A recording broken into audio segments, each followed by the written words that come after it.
भाई और बहनों, शिवमोगा का ये एयरपोर्ट ऐसे समय में शुरू हो रहा है जब भारत में हवाई यात्रा को लेकर बहुत उत्साह है। आपने हाल में ही देखा होगा कि एयर इंडिया ने दुनिया का सबसे बड़ा विमान खरीदने का सौदा किया है।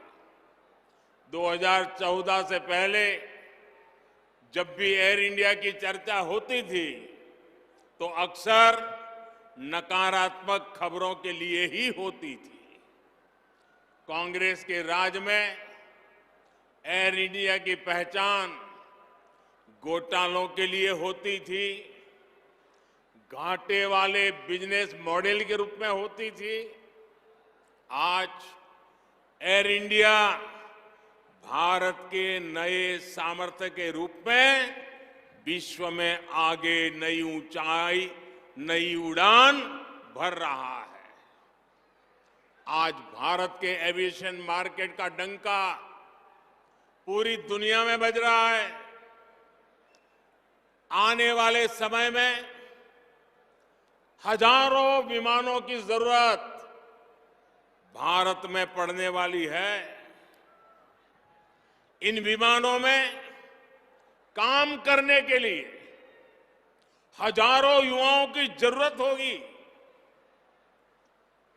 अभी हम भले ही ये विमान विदेशों से मंगा रहे हैं, लेकिन वो दिन दूर नहीं जब भारत के नागरिक मेड इन इंडिया पैसेंजर वाले प्लेन में प्रवास करेंगे।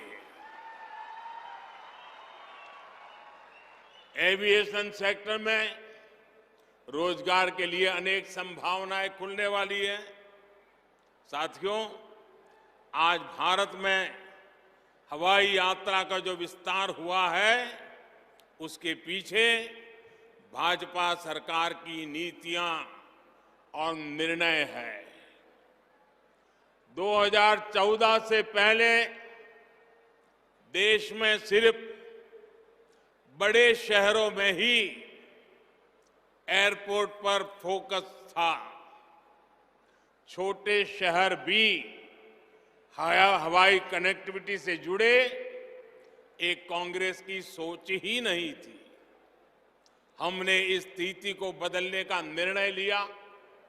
साल 2014 में देश में 74 एयरपोर्ट थे, 74, यानी आजादी के 7 दशक बाद भी देश में 74 एयरपोर्ट ही थे, जबकि भाजपा सरकार अपने 9 साल में 74 नए एयरपोर्ट बनवा चुकी है। देश के अनेक छोटे शहरों के भी पास जब उनके अपने आधुनिक एयरपोर्ट है, आप कल्पना कर सकते हैं कि भाजपा सरकार के काम करने की रफ्तार क्या है।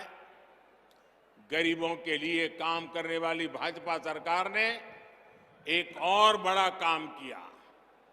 हमने तय किया कि हवाई चप्पल पहनने वाला भी हवाई यात्रा कर पाए।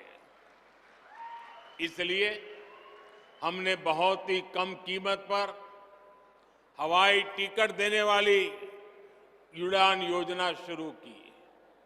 आज जब मैं देखता हूं कि मेरे कितने ही गरीब भाई बहन पहली बार हवाई जहाज में चढ़ रहे हैं और उससे मुझे बहुत संतोष होता है। शिवमोगा का एयरपोर्ट भी अब इसका गवाह बनेगा।